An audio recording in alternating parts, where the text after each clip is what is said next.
ಕರ್ನಾಟಕ ಕುರುಕ್ಷೇತ್ರ ವಿಶೇಷ ಕಾರ್ಯಕ್ರಮಕ್ಕೆ ಮತ್ತೊಮ್ಮೆ ತಮ್ಮೆಲ್ಲರಿಗೂ ಸ್ವಾಗತ. ನಾವು ಸಮೀಕ್ಷೆಯ ಬಗ್ಗೆ ಮಾತಾಡ್ತಾ ಇದ್ವಿ. ಯಾರ್ಯಾರ ಅಭಿಮತ ಎಷ್ಟರ ಮಟ್ಟಿಗಿದೆ ಅನ್ನೋದ್ರ ಬಗ್ಗೆ ನಿಮ್ಮ ಎಲ್ಲ ಇಂಚಿಂಚು ವಿವರಗಳನ್ನು ನಿಮ್ಮ ಮುಂದಿಡುವಂಥ ಒಂದು ಪ್ರಾಮಾಣಿಕ ಪ್ರಯತ್ನವನ್ನು ನಾವಿವತ್ತು ಮಾಡ್ತಾ ಇರುವಂಥದ್ದು. ನಾವು ಕೇಳಿದ್ವಿ ಅಂದರೆ ವಿವಿಧ ಸಮಸ್ಯೆಗಳನ್ನು ಪರಿಹರಿಸುವಂಥ ವಿಚಾರದಲ್ಲಿ ರಾಜ್ಯ ಸರ್ಕಾರ ಎಷ್ಟರ ಮಟ್ಟಿಗೆ ಸಫಲ ಆಗಿದೆ ಅನ್ನುವಂಥದ್ದು ನಮ್ಮ ಪ್ರಶ್ನೆ ಆಗಿತ್ತು. ಅಂದರೆ 10 ಅಂಕಗಳಿಗೆ ನೀವು ಎಷ್ಟು ಅಂಕ ಕೊಡ್ತೀರಿ, ಹಾಗಾದರೆ ಎಷ್ಟು ಮಾರ್ಕ್ಸ್ ಕೊಡ್ತೀರಿ ಅಂತ ನಾವು ಜನರನ್ನು ಕೇಳಿದ್ವಿ. ಜನರು ಹೇಳಿದ್ದೇನು ಬನ್ನಿ ಒಂದೊಂದಾಗಿ ನಾನು ವಿವರಗಳನ್ನು ತೋರಿಸ್ತಾ ಹೋಗ್ತಾ ಇದ್ದೀನಿ. ಭ್ರಷ್ಟಾಚಾರ ನಿರ್ಮೂಲನೆ ಬಗ್ಗೆ ಜನ ಕೊಟ್ಟಿರೋದು 4.1 ಮಾತ್ರ, ಅಂದರೆ 10ಕ್ಕೆ. ಸ್ಥಳೀಯ ರಸ್ತೆಗಳ ಸುಧಾರಣೆ 4.2ರಷ್ಟು. ರಾಜ್ಯದ ಸಚಿವರ ಕಾರ್ಯವೈಖರಿ ಗಮನಿಸಬೇಕಾದಂಥ ಸಂಗತಿ ಇದು. ಕೊಟ್ಟಿರುವಂಥದ್ದು ಸಿದ್ದರಾಮಯ್ಯನವರಿಗೆ ಒಂದು ಒಳ್ಳೆಯ ಹೆಸರಿರ್ಬೋದು, ಆದರೆ ರಾಜ್ಯದ ಸಚಿವರುಗಳು ಎಷ್ಟರ ಮಟ್ಟಿಗೆ ಕೆಲಸ ಕಾರ್ಯಗಳನ್ನು ನಿರ್ವಹಿಸಿದರು 4.3 ಅಂಕಗಳನ್ನು ಕೊಟ್ಟಿದ್ದಾರೆ. ಕಾನೂನು ಸುವ್ಯವಸ್ಥೆ ನಿರ್ವಹಣೆ 4.5, ಅಂದರೆ ದರೋಡೆಗಳಾಗ್ತಾ ಇದೆ, ಕೊಲೆಗಳಾಗ್ತಾ ಇವೆ, ಜೊತೆಗೆ ಹಿಂಸಾಚಾರಗಳಾಗ್ತಾ ಇದೆ, ಕೋಮುಗಲಭೆಗಳು ನಡೀತಾ ಇವೆ. ಕಾನೂನು ಸುವ್ಯವಸ್ಥೆ ನಿರ್ವಹಣೆ ಎಷ್ಟರ ಮಟ್ಟಿಗೆ ಆಗಿದೆ 4.5 ಮಾರ್ಕ್ಸ್ ಕೊಟ್ಟಿದ್ದಾರೆ. ಆರೋಗ್ಯ ಕ್ಷೇತ್ರದ ಸುಧಾರಣೆ 4.9ರಷ್ಟು ಮಾರ್ಕ್ಸ್ಗಳನ್ನು ಕೊಟ್ಟಿದ್ದಾರೆ. ಇದು ಆರಂಭದ 5 ಸಂಗತಿಗಳು. ಇನ್ನು 5 ಪಾಯಿಂಟ್ಗಳನ್ನು ನಾನು ತೋರಿಸ್ತೀನಿ ಮತ್ತೆ ನೋಡಿ. ಈಗ ಅದಾದ ಮೇಲೆ ಈಗ ಸಾರ್ವಜನಿಕ ಸಾರಿಗೆ ವ್ಯವಸ್ಥೆ ಇರ್ಬೋದು, ಜೊತೆಗೆ ಕುಡಿಯೋ ನೀರಿನ ಪೂರೈಕೆ ಇರ್ಬೋದು, ಅದಕ್ಕೆ ಎಷ್ಟೆಷ್ಟು ಮಾರ್ಕ್ಸ್ ಕೊಟ್ಟಿದ್ದಾರೆ ನೋಡ್ತಾ ಇದ್ವಿ ನಾವು. ಕುಡಿಯೋ ನೀರು ಪೂರೈಕೆ 5, ವಿದ್ಯುತ್ ಸುಧಾರಣೆ 5.1, ಶಿಕ್ಷಣ ಕ್ಷೇತ್ರದ ಸುಧಾರಣೆ ನೋಡಿ 5.1, ಸಾರ್ವಜನಿಕ ಸಾರಿಗೆ ವ್ಯವಸ್ಥೆಯ ಸುಧಾರಣೆ 5.1. CM ಸಿದ್ದರಾಮಯ್ಯನವರಿಂದ ಸ್ಥಿರ ಸರ್ಕಾರ ಗಮನಿಸಬೇಕಾದಂಥ ಸಂಗತಿ. ಎಲ್ಲದಕ್ಕಿಂತ ಅತ್ಯಂತ ಹೆಚ್ಚು ಮಾರ್ಕ್ಸ್ ಸಿಕ್ಕಿರೋದು ಜನಗಳಲ್ಲಿ 6.7ರಷ್ಟು, ಅದು CM ಸಿದ್ದರಾಮಯ್ಯನವರಿಂದ ಸ್ಥಿರ ಸರ್ಕಾರ ಸಿಕ್ಕಿದೆ ಅನ್ನುವಂಥದ್ದು. ಇದು ಬಹಳ ಗಮನಿಸಬೇಕಾದಂಥ ಸಂಗತಿ. ಅಂದರೆ ಬೇರೆ ಬೇರೆ ಸಂಗತಿಗಳ ವಿಚಾರದಲ್ಲಿ ಎಲ್ಲ ಒಂದು ಕಡೆ ಜನರಿಗೆ ಅಸಮಾಧಾನ ಇರ್ಬೋದು, ಆದರೆ ಸಿದ್ದರಾಮಯ್ಯನವರು ಸ್ಥಿರ ಸರ್ಕಾರ ಕೊಟ್ಟಿದ್ದಾರೆ ಅನ್ನುವಂಥದ್ದು ಇದೆಯಲ್ಲ, ಇದರ ಬಗ್ಗೆ ಜನರ ಅಸಮಾಧಾನ ಇಲ್ಲ. 6.7ರಷ್ಟು ಮಾರ್ಕ್ಸನ್ನು ಕೊಟ್ಟಿದ್ದಾರೆ ಜನರು. ನಿಜಕ್ಕೂ ಹಾಗಾದರೆ ಬೇರೆ ಬೇರೆ ಪಾರ್ಟಿಗಳೇನೇನಿವೆ ಅವು ಮಂತ್ರಿಗಳನ್ನು ಬದಲಾಯಿಸೋದಾಗಿರ್ಬೋದು, ಮುಖ್ಯಮಂತ್ರಿಗಳನ್ನ ಬದಲಾಯಿಸೋದಾಗಿರ್ಬೋದು, ಭ್ರಷ್ಟಾಚಾರದ ಹಗರಣಗಳಲ್ಲಿ ಸಿಕ್ಕಾಕೊಳ್ಳುವಂಥದ್ದಾಗಿರ್ಬೋದು, ಜೊತೆಗೆ ಏನಾದರೂ ಸ್ಥಿರ ಸರ್ಕಾರವನ್ನು ಕೊಡುವಂಥ ವಿಚಾರದಲ್ಲಿ ಒದ್ದಾಡುವಂಥದ್ದಾಗಿರ್ಬೋದು, ಇದನ್ನು ಕರ್ನಾಟಕದ ಜನರು, ಸುಸಂಸ್ಕೃತ ಮತದಾರರು ಯಾವಾಗಲೂ ಕೂಡ ಒಪ್ಪಲ್ಲ ಅನ್ನೋದು ಮತ್ತೊಮ್ಮೆ ಸಾಬೀತಾಗಿರುವಂಥ ಸಂಗತಿ. CM ಸಿದ್ದರಾಮಯ್ಯನವರಿಗೆ 6.7ರಷ್ಟು ಮಾರ್ಕ್ಸ್ ಸಿಕ್ಕಿರುವಂಥದ್ದು. ಸರ್, ತಮ್ಮ ಒಪಿನಿಯನ್.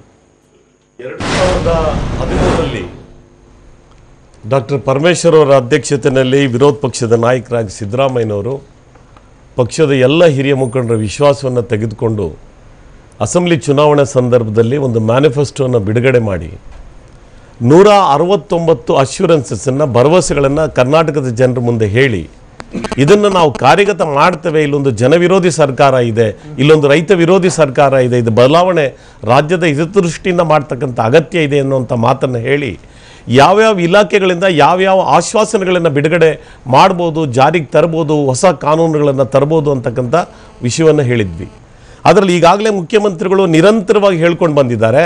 ಈ 169 ಭರವಸೆಗಳಲ್ಲಿ 155 ಭರವಸೆಗಳನ್ನು ನಾವು ಈಡೇರಿಸಿದ್ದೇವೆ. ಇನ್ನು ಉಳಿದಂಥ ಎಲ್ಲ ಭರವಸೆಗಳನ್ನು ಕೂಡ ಈ ಜನವರಿ ಫೆಬ್ರವರಿನಲ್ಲಿ ಈಡೇರಿಸ್ತಕ್ಕಂಥ ಪ್ರಯತ್ನವನ್ನು ನಾವು ಮಾಡ್ತೇವೆ ಅಂಥೇಳಿ. ಈಗ ಶುದ್ಧ ಕುಡಿಯುವ ನೀರಿನ ಘಟಕ ರಾಜ್ಯದಲ್ಲಿ ಶುದ್ಧ ನೀರಿನ ಕುಡಿಯೋ ನೀರು 10,000 ಘಟಕಗಳಾಗಿದ್ದಾವೆ ಇವತ್ತು. ಹಾಗೆ ಉದಾಹರಣೆಗೆ ನಾನು ಹೇಳಿರ್ತಕ್ಕಂಥದ್ದು, ನೀರಾವರಿ ಕ್ಷೇತ್ರದಲ್ಲಿ ಇವತ್ತು ಈ ಸರ್ಕಾರ ಬಂದ ಮೇಲೆ 50,000 ಕೋಟಿ ರೂಪಾಯಿಗಳನ್ನು ಬಿಡುಗಡೆಯನ್ನು ಮಾಡುವಂಥದ್ರ ಜೊತೆಗೆ 6,50,000 ಎಕರೆಗೆ ನೀರನ್ನು ಕೊಡ್ತಕ್ಕಂಥ ಒಂದು ಏನು ವ್ಯವಸಾಯಕ್ಕಾಗಿ ನೀರನ್ನು ಕೊಡ್ತಕ್ಕಂಥ ಒಂದು ಕೆಲಸ ಕೂಡ ಆಗಿದೆ ಅನ್ನುವಂಥದ್ದನ್ನು ನಾನು ನಿಮ್ಮ ಗಮನಕ್ಕೆ ತರ್ತಾ ಇದ್ದೇನೆ. ಆರೋಗ್ಯ ಕ್ಷೇತ್ರದ ಸುಧಾರಣೆ, ಆರೋಗ್ಯ ಕ್ಷೇತ್ರದಲ್ಲೂ ಕೂಡ ಎಲ್ಲರಿಗೂ ಕೂಡ ಗೌರ್ಮೆಂಟ್ ಹಾಸ್ಪಿಟಲ್ಸ್ ಅಲ್ಲಿ ಫ್ರೀಯಾಗಿ ಕೊಡ್ತಕ್ಕಂಥದ್ದು, ಕೆಲವು ನಿರ್ದಿಷ್ಟವಾದಂಥ ಪ್ರೈವೇಟ್ ಹಾಸ್ಪಿಟಲ್ಸಲ್ಲೂ ಕೂಡ ಎಲ್ಲರಿಗೂ ಆರೋಗ್ಯವನ್ನು ಕೊಡ್ತಕ್ಕಂಥ ಒಂದು ವಿಧೇಯಕವನ್ನು, ಕಾರ್ಯಕ್ರಮವನ್ನು ಕೂಡ ಹಾಕ್ಕೊಂಡಿರ್ತಕ್ಕಂಥದ್ದು, ಇದೆಲ್ಲೂ ಕೂಡ ಪ್ರೋಗ್ರೆಸಿವ್ ಮೆಜರ್ಸ್ ಇದು. ಹಾಗಾಗಿ ಅನೇಕ ಕ್ಷೇತ್ರಗಳಲ್ಲಿ ಆಗಿದ್ದಾವೆ ಇವತ್ತು. ಎಲ್ಲ ಸ್ಥಳೀಯ ಸಂಸ್ಥೆ ಸುಧಾರಣೆ ಸರ್, ಯಾವುದು ಶಿಕ್ಷಣ ಕ್ಷೇತ್ರದ ಸುಧಾರಣೆ, ಶಿಕ್ಷಣ ಕ್ಷೇತ್ರದಲ್ಲೂ ಆಗಿದ್ದಾವೆ. ಈಗ ಉದಾಹರಣೆಗೆ ರಾಯಚೂರಿನಲ್ಲಿ ಯಾದಗಿರಿ ಸೇರಿಸಿ ಮತ್ತೊಂದು ಯೂನಿವರ್ಸಿಟಿಯನ್ನು ಮಾಡ್ತಕ್ಕಂಥ ಪ್ರಯತ್ನ. ಬೆಂಗಳೂರು ಯೂನಿವರ್ಸಿಟಿ ಬಹಳ ದೊಡ್ಡದಾದಂಥ ಯೂನಿವರ್ಸಿಟಿ ಆಗಿದೆ, ಅದನ್ನ 3 ಯೂನಿವರ್ಸಿಟಿಯಾಗಿ ದಯವಿಟ್ಟು ಮಾಡಬೇಡಿ. ಹೈಯರ್ ಯೂನಿವರ್ಸಿಟಿಗಳನ್ನು ಉದ್ಧಾರ ಮಾಡಿ ರಾಜ್ಯದ ಪರವಾಗಿ ಕೇಳ್ಕೊಳ್ತಾ ಇದೀವಿ. ದಯವಿಟ್ಟು ಅಲ್ಲ, ಯಾವುದೋ ಒಂದು ಸಾಂದರ್ಭಿಕವಾಗಿ ಮಾತಾಡಿದ್ದನ್ನ ಗಮನಕ್ಕೆ ತರ್ತಾ ಇದ್ದೀನಿ. ಯಾರ್ಯಾರು ಪರೀಕ್ಷೆಗಳಲ್ಲಿ ಫೇಲ್ ಆಗ್ತಾರೆ ಅಂದ್ರೆ ಈ ಟೀಚರ್ಗಳಿಗೆ ಅಂತ ಒಂದು ಪರೀಕ್ಷೆಗಳು ಇರ್ತಾವಲ್ಲ, ಆ ಪರೀಕ್ಷೆಗಳಲ್ಲಿ ಪರ್ಫಾರ್ಮೆನ್ಸ್ ತೋರಿಸ್ತಾನೆ ಇರುವಂಥವ್ರನ್ನ ಹಳ್ಳಿಗಾಡಿ ಟ್ರಾನ್ಸ್ಫರ್ ಮಾಡಿ ಅಂತ. ಅಂದರೆ ಹಳ್ಳಿ ಜನಗಳ ಮನುಷ್ಯರು ಅಂತ ಕನ್ಸಿಡರ್ ಮಾಡಿಲ್ವಾ ಸರ್? ಹಳ್ಳಿ ಜನರು ಹೆಂಗೆ ಬೇಕಾದ್ರೂ ಓದ್ಬೇಕಾ ಸರ್? ನಾವು ನೀವು ಹಳ್ಳಿಯಿಂದ ಬಂದಿರುವಂಥವ್ರೆ, ಅರ್ಥ ಆಗಬೇಕಲ್ವಾ ಸರ್? ಅಂದರೆ ಯಾರ್ಯಾರು ಫೇಲ್ ಆಗ್ತಾರೆ ಟೀಚರ್ಗಳು, ದಡ್ರು ಯಾರು ಇರ್ತಾರೆ ಅವ್ರನ್ನ ಹಾಕಿ ಹಳ್ಳಿಗೆ ಹಾಕಿ, ಬುದ್ಧಿವಂತರನ್ನೆಲ್ಲ ನಗರ ಮಟ್ಟದಲ್ಲಿ ಇಟ್ಕೊಂಡು ಓದಿಸೋಣ ಅಂತೇಳಿ ಅಂತ. ಏನು ಸರ್ ಇದು ಶಿಕ್ಷಣ ಸುಧಾರಣೆ? ಅನೇಕ ಸುಧಾರಣೆಗಳನ್ನು ಆಗ್ತಕ್ಕಂಥ ಪ್ರೈಮರಿ ಎಜುಕೇಷನ್ನಲ್ಲೂ ಕೂಡ ಅನೇಕ ಸುಧಾರಣೆಗಳನ್ನು ತರುವಂಥ ಅಲ್ಲಿ ಸೌಲಭ್ಯಗಳನ್ನು ಒದಗಿಸಿಕೊಡ್ತಕ್ಕಂಥ ಪ್ರಯತ್ನ ಖಂಡಿತವಾಗ್ಲೂ ಕೂಡ ಆಗಿದೆ, ಇದು ಚರ್ಚೆಗೆ ಯೋಗ್ಯವಾದಂಥ ವಿಷಯ ಇಲ್ಲ ಅಂತ ನಾನು ಹೇಳೋದಿಲ್ಲ. ಸೊ ಅಂತೂ ಓವರ್ ಆಲ್ ಬಹಳ ಸ್ಪಂದಿಸಿ ಹೇಳ್ತಾ ಇದ್ದೀರಿ ನೋಡಿ. ಈಗ ಇಲ್ಲಿ ಒಂದು ಸ್ಥಿರ ಸರ್ಕಾರ ಕೊಟ್ಟಿರುವಂತದ್ದನ್ನು ಬಹಳ ಮುಖ್ಯ ಅಲ್ವಾ? ವಿತ್ ಡೆವಲಪ್ಮೆಂಟ್ ಕೇವಲ ಪೂರೈಸಿಕೊಂಡು ಹೋಗುವಂಥದ್ದು ಮುಖ್ಯ ಅಲ್ಲ, ಸ್ಥಿರ ಸರ್ಕಾರ ವಿತ್ ಅಭಿವೃದ್ಧಿ ಜೊತೆಗೆ ಅದು ಬಹಳ ಮುಖ್ಯ. ಗ್ರೋತ್ ಓರಿಯೆಂಟೆಡ್ ರಾಜ್ಯ ಕೂಡ ಒಂದು ಪ್ರಗತಿ ಆಗಬೇಕು, ವರ್ಗಗಳು ಪ್ರಗತಿ ಆಗಬೇಕು, ಮತ್ತೆ ಪರ್ ಕ್ಯಾಪಿಟಲ್ ಇನ್ಕಮ್ ವ್ಯಕ್ತಿಯ ತಲಾ ಅನುದಾನ ಆದಾಯ ಏನಿದೆ ಅದು ಕೂಡ ಹೆಚ್ಚಾಗಬೇಕು. ಆ ಎಲ್ಲ ಕೆಲಸ ಕೂಡ ಇವತ್ತಿನ ಎಷ್ಟೇ ಆದಾಯ ಜಾಸ್ತಿ ಆದ್ರೂ ಭಾಗ್ಯಗಳಿಗೆ ಹೋಗ್ತಾ ಇದೆಯಲ್ಲ ಸರ್, ಹಣ ಹರಿದು ಹೋಗ್ತಾ ಇದೆಯಲ್ಲ ಭಾಗ್ಯಗಳಿಗೆ. ಸೋಷಿಯಲ್ ವೆಲ್ಫೇರ್ ಮೆಜರ್ಸ್ ಮಾಡಬೇಕಾಗುತ್ತೆ. ಸೋಷಿಯಲ್ ವೆಲ್ಫೇರ್ ಮೆಜರ್ಸ್ ಮಾಡದೆ ಹೋದ್ರೆ ಏನಾಗುತ್ತೆ ಅಂದ್ರೆ ಇಡೀ ದೇಶದಲ್ಲಿ ನಕ್ಸಲ್ ಚಟುವಟಿಕೆಗಳು ಜಾಸ್ತಿ ಆಗುತ್ತೆ. ಓಕೆ ಅಶೋಕ್ ಅವರೇ, ನಾನು ನಿಮಗೆ ಕೇಳ್ತಾ ಇದ್ದೀನಿ, ಸಿಎಂ ರಿಂದ ಸ್ಥಿರ ಸರ್ಕಾರ ಅನ್ನೋದಕ್ಕೆ 6.7 ಮಾರ್ಕ್ಸ್ ಅನ್ನು ಹೊರತುಪಡಿಸಿದ್ರೆ ಇನ್ನು ಉಳಿದ ಕಡೆಗೆ ನೀರಸವಾಗಿರುವಂತದ್ದಿದೆ, 50% ಕೂಡ ತಲುಪಿಲ್ಲ ಸರ್ಕಾರ ಅನ್ನುವಂಥದ್ದು. ಏನಂತೀರಿ ಸರ್? ಅಲ್ಲ, ನಾನು ಮಾನ್ಯ ಗೌರವಾನ್ವಿತ ಸುದರ್ಶನ್ ಅವರು ಹೇಳಿದ್ದನ್ನು ಕೇಳಿದೆ. ಮುಖ್ಯಮಂತ್ರಿಗಳು ಪದೇ ಪದೇ ಹೇಳಿದ್ದಾರೆ, ನಾನು 165 ಏನೋ ಕೊಟ್ಟಿದ್ದೆ, 164 ಮಾಡಿಬಿಟ್ಟಿದ್ದೀನಿ ಅಂತ. ಅಂದ್ರೆ ನನ್ನ ಲೆಕ್ಕದಲ್ಲಿ ಇಡೀ ಕರ್ನಾಟಕ ಇಂದ್ರಲೋಕ ಔಟ್ ಇದೆ. ರಸ್ತೆಗಳಿಗೆಲ್ಲ ಚಿನ್ನ ಲೇಪ ಮಾಡಿಬಿಟ್ಟಿದ್ದಾರೆ, ಏನು ಸಮಸ್ಯೆನೇ ಇಲ್ಲ, ಕುಡಿಯೋ ನೀರು ಸಮಸ್ಯೆ ಇಲ್ಲ, ಆರೋಗ್ಯ ಸಮಸ್ಯೆ ಇಲ್ಲ, ಶಿಕ್ಷಣದ ಸಮಸ್ಯೆ ಇಲ್ಲ, ಎಲ್ಲ ಭರವಸೆಯನ್ನು ಈಡೇರಿಸಿರೋದು ಯಾರಾದ್ರೂ ಮುಖ್ಯಮಂತ್ರಿ ಯಾರು ಇಲ್ಲ ಅಂತ ಅನ್ಸ್ಬಿಡ್ತದೆ. ಜನ ಯಾಕೆ ಕಷ್ಟದಲ್ಲಿದ್ದಾರೆ? ಅಲ್ಲ, ವಿಜಯನಗರದ ರಾಮರಾಯ ತನ್ನ ಮಗಳ ಮದುವೆಗೆ ಇದೇ ರೀತಿ ಚಿನ್ನದ ತಗಡನ್ನ ಹಾಸಿ, ಬೆಳ್ಳಿ ತಗಡನ್ನ ಹಾಸಿ, ರತ್ನಗಂಬಳಿ ಹಾಸಿದಂತೆ ಅಂತ ನೀವೇನೋ ಆ ಗತಕಾಲ ವೈಭವನ ಜ್ಞಾಪಿಸ್ಕೊತಾ ಇದೀರಿ ನೀವು. ಅನ್ಸ್ಬಿಟ್ಟಿದೆ. ಈಗ ಅವ್ರು ನೋಡ್ತಾ ಇದ್ರೆ ಎಲ್ಲ ಮಾಡ್ಬಿಟ್ಟಿದೀನಿ, ಎಲ್ಲ ಅಂದ್ರೆ ಜನ ಹೆಂಗಾರ ಕುಡಿಯೋ ನೀರೆಲ್ಲ ಸಿಕ್ಬಿಟ್ಟಿದೆ, ವಿದ್ಯಾಭ್ಯಾಸ ಎಲ್ಲ ಸಿಕ್ಬಿಟ್ಟಿದೆ, ನಿರುದ್ಯೋಗ ಸಮಸ್ಯೆನೇ ಇಲ್ಲ, ರೈತರು ಸಾಯ್ತಾ ಇಲ್ಲ, ಒಬ್ರು ಸಾಯ್ತಾ ಇಲ್ಲ, ರೈತರು ನೆಮ್ಮದಿಯಾಗಿದ್ದಾರೆ, ಆರಾಮ್ಸೆ ಹೊಲಕ್ಕೆ ಹೋಗ್ತಾರೆ, ಬೆಳೆ ಬೆಳಿತಾರೆ, ಮನೆಗೆ ಬಂದ್ಬಿಡ್ತಾರೆ, ಏನು ಸಮಸ್ಯೆನೇ ಇಲ್ಲ, ಕಾನೂನು ಸುವ್ಯವಸ್ಥೆ ಫಸ್ಟ್ ಕ್ಲಾಸ್ ಇದೆ, ಒಬ್ರು ಸಾಯ್ತಾ ಇಲ್ಲ, ಕೊಲೆ ಆಗ್ತಾ ಇಲ್ಲ. ಅಂದ್ರೆ ಎಲ್ಲಿದ್ದೀರಾ ಜನ? ಜನ ತಪ್ಪು ಮಾಡ್ತಾ ಇದಾರ? ಈ ಸಮೀಕ್ಷೆಯಲ್ಲಿ ಇವಾಗ ಏನ್ ಕೊಟ್ಟಿದ್ದಾರೆ, 4% ಕಡಿಮೆ ಕೊಟ್ಟಿದಾರಲ್ಲ, ಹಂಗಾರೆ ಜನ ಏನೋ ತಿಳುವಳಿಕೆ ಇಲ್ವಾ ಜನಕ್ಕೆ?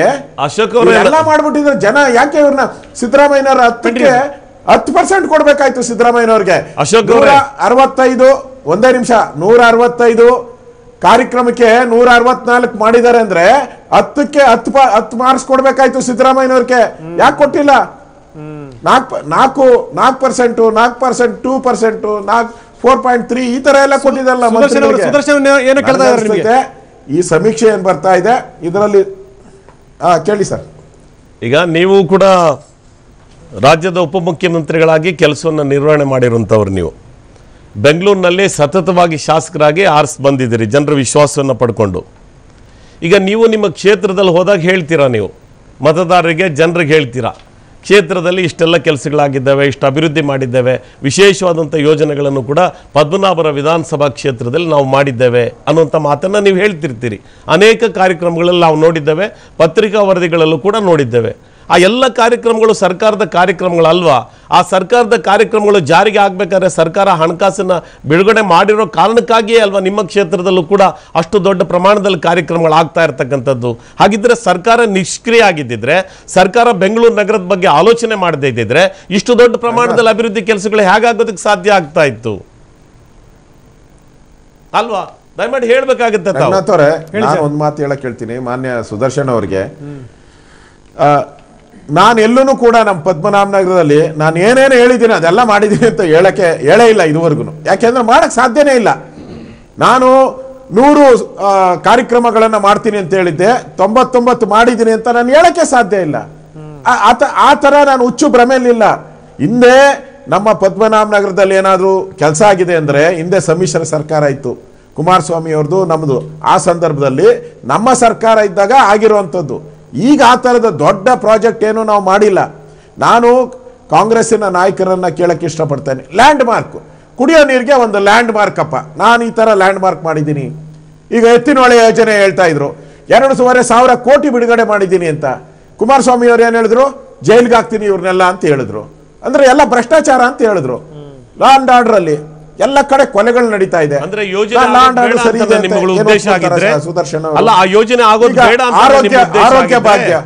ಆರೋಗ್ಯ ಭಾಗ್ಯ ಬಯಲು ಸೀಮೆ ಜಿಲ್ಲೆಗಳಿಗೆ ಆ ಯೋಜನೆ ಎಷ್ಟು ಆಸ್ಪತ್ರೆ ಕಟ್ಟಿದ್ದಾರೆ? ಅಲ್ಲ, ದಯಮಾಡಿ ಎಷ್ಟು ಆಸ್ಪತ್ರೆ ಕಟ್ಟಿದ್ದಾರೆ? ನೀವೊಂದು ಕ್ಲಾರಿಟಿಯನ್ನು ಕೊಡಬೇಕಾಗತ್ತೆ. ಎತ್ತಿನ ಒಳ ಯೋಜನೆ ಬಯಲು ಸೀಮೆ ಜಿಲ್ಲೆಗಳಿಗೆ ಬೇಕಾ ಬೇಡವಾ ಅನ್ನೋದ್ರ ಬಗ್ಗೆ ನೀವು ಕ್ಲಾರಿಟಿಯನ್ನು ಕೊಡಬೇಕಾಗತ್ತೆ. ಎತ್ತಿನ ಹೊಳೆ ಯೋಜನೆ ಬಗ್ಗೆ ನೀವು ಸರ್ಕಾರ ನಡೆಸುವಂತ ಸಂದರ್ಭದಲ್ಲಿ ಅದನ್ನು ಎಸ್ಟಿಮೇಟ್ ಮಾಡುವಂತ ಸಂದರ್ಭ ಸರ್ಕಾರದಲ್ಲಿ ಆಗಿತ್ತು ಅನ್ನೋದನ್ನ ತಾವು ಅರ್ಥ ಮಾಡಬೇಕಾಗುತ್ತೆ. ಏನು ಮಾಡದೆ ಬರೀ ಪೈಪ್ ಪರ್ಚೇಸ್ಗೆ 1,500 ಕೋಟಿ ಕೊಟ್ಟಿದಿರಲ್ಲ, ಬೇರೆ ಏನು ಇನ್ನ ಕೆಲಸನೇ ಪ್ರಾರಂಭ ಆಗಿಲ್ಲ.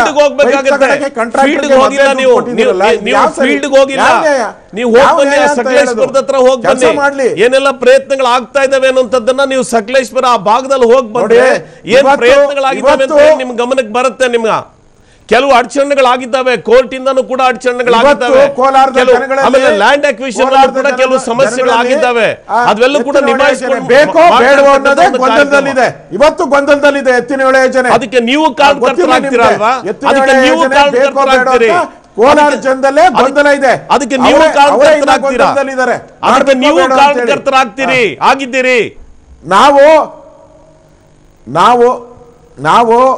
ನಾವು ಅದಕ್ಕೆ ಅನುಮೋದನೆಯನ್ನ ಕೊಟ್ಟಿದ್ದೀರಿ. ಆದ್ರೆ ಪೈಪ್ ಪರ್ಚೇಸ್ ಮಾಡಕ್ಕೆ ನಾವು 1,500 ಕೋಟಿ ಏನು ಕೊಟ್ಟಿಲ್ಲ. ಹಾಗಿದ್ರೆ